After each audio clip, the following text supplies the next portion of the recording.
दोस्तों 70वीं BPSC vacancy को लेकर जो पटना में विद्यार्थियों के द्वारा जो प्रोटेस्ट आंदोलन शांतिपूर्ण किए गए, जिसका परिणाम उन्हें लाठी और डंडों के साथ उन्हें रिजल्ट में दिया गया, यह बिहार के लिए बहुत ही दुखद और गंभीर मामला है।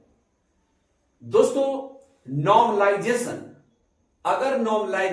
अगर लागू नहीं ही करना था तो फिर आयोग को 6 तारीख से पहले 5 तारीख को ही एक नोटिस निकाल सकता था आयोग, और स्पष्ट रूप से कह सकता था कि हां नॉर्मलाइजेशन नहीं होने वाला है और यह अफवाह है। विद्यार्थी किसी भी अफवाह में न रहे, नॉर्मलाइजेशन नहीं होगा।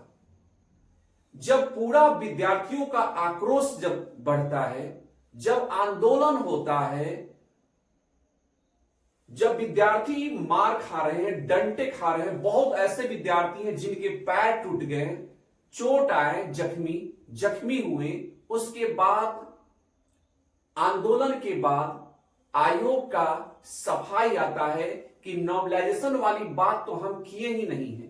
यह अफवाह आखिर किसने फैलाया? नॉर्मलाइजेशन नहीं होगा और 13 दिसंबर को एग्जाम भी होने जा रहा है, यह आयोग का कहना है।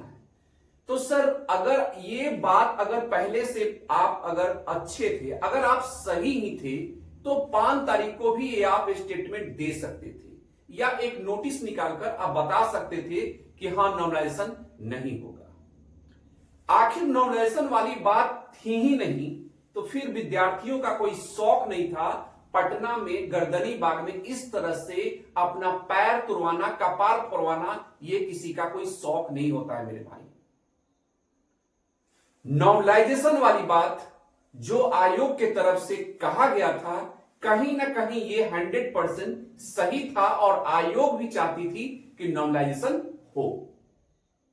अगर नॉर्मलाइजेशन ही वाली बात था ही नहीं तो फिर विद्यार्थी आखिर क्यों करेंगे? चलिए हम मानकर चलते हैं कि नॉर्मलाइजेशन वाली बात नहीं था। जब फिर नहीं था तो आप एक नोटिस निकाल सकते थे, आप एक मीडिया के सामने आकर बोल सकते थे, ये आंदोलन की कोई जरूरत ही नहीं पड़ती। और आज हमारे बिहार के छात्र नेता दिलीप जी को जो पटना जेल, बेऊर जेल में बंद कर दिया गया है, क्या वो एक आतंकवादी हैं? और पटना में जितने सारे विद्यार्थी आंदोलन कर रहे थे, क्या वो सभी आतंकवादी हैं? इस तरह से बुरी तरह से दोस्तों अगर आप वीडियो देखे होंगे तो आपको पता होगा किस तरह से, किस बहुत ही बेहतरीन मतलब गलत तरीके से, जैसे किसी आतंकवादी के साथ जिस तरह से उग्रवादी के साथ जैसा बिहेव किया जाता है, वैसा बिहेव हमारे छात्र के साथ किया गया।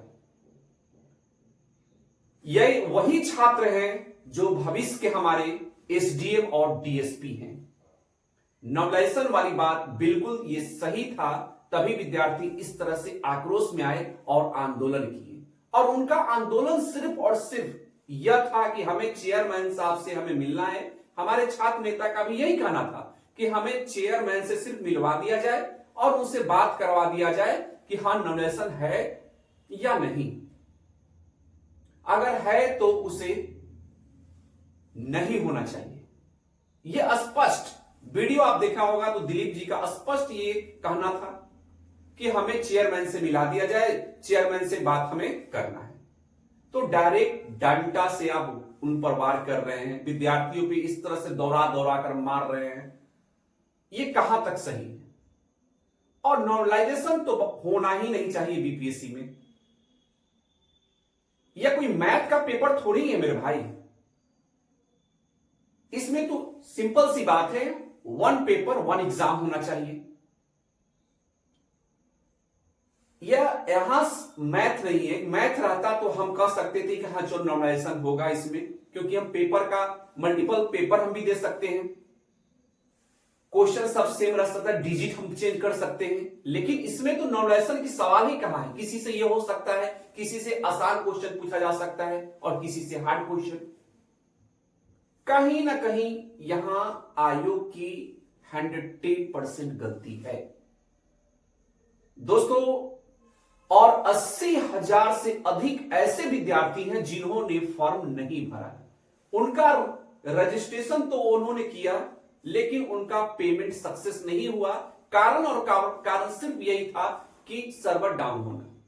अब बताइए कि अगर हम मान लीजिए रजिस्ट्रेशन कर दिए, पेमेंट करने का 4 दिन 5 दिन एक्स्ट्रा टाइम मिलता है, अगर वो भी नहीं कर हो रहा है तो ये किसकी गलती है? सर्वर डाउन जाता है, किसकी गलती है? ये आयोग की गलती है।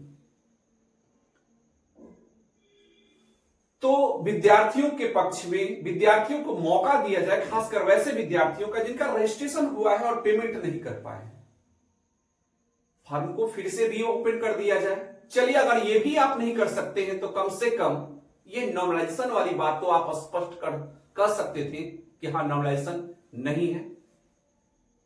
जो भी ये बिहार में दोस्तों घटनाएं घट रही है, बहुत ही दुखद और गंभीर घटना है। अब दोस्तों आयोग का स्पष्ट कहना है कि हम 13 दिसंबर को एग्जाम लेने जा रहे हैं। अब बहुत ऐसे विद्यार्थी हैं जिन्हें चोट लगा है, पैर टूटा है, वो कैसे देंगे? मात्र आज की 7 तारीख हो गया, कैसे एग्जाम देंगे 5 दिन में 6 दिन में? ये सोचने वाली बात है। तो आयोग को भी इस पर सोचना चाहिए और एग्जाम डेट को बढ़ाना चाहिए। आखिर आपका क्या सोच है, आपका क्या ख्याल है? कमेंट करके हमें जरूर बताइएगा।